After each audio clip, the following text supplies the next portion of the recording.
এই জায়গা আমরা আইছি যে হাদি ভাইয়ের বিচার যে জন্য হাদি ভাইকে যে হত্যা করছে তার জন্য আমরা আহ্বান চেষ্টা করতেছি, কোনো সরকার কোনো কথা বলতে আছে না, তারা নিরিবিলি আছে।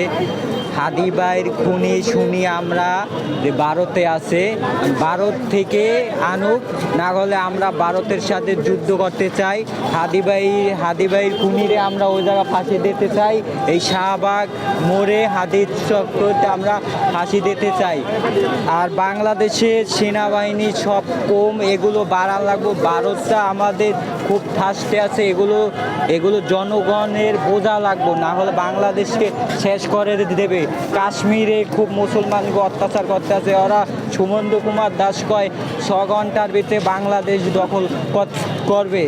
আমরা বলতে চাই আমাদের সামরিক যত আছে সব বাড়ান লাগবো। বিভিন্ন বড় বড় দেশ আছে কান্ট্রি, তাদের লগে যোগাযোগ করা আমাদের উচিত। এখন বর্তমানে যে পরিস্থিতি আমাদের, ভারত চারিদিকে ঘিরে রাখছে, আমাদের একদিক সমুদ্র, আমাদের কোথায় যাব এইটা আমরা তো দিশা পাবো না। এখন দরকার চীন, রাশিয়া, যত কান্ট্রি দেশ আছে বড় বড়, তাদের লগে আমাদের যত প্রকারের অস্ত্র আছে এগুলো সব ট্যাক্স করে আনা উচিত, এবং আমাদের সামরিক সব ডাইরেক্ট বাড়ান লাগে। আমাদের সেনাবাহিনী মাত্র 6.5 লাখ সেনাবাহিনী থাকলে হয় না।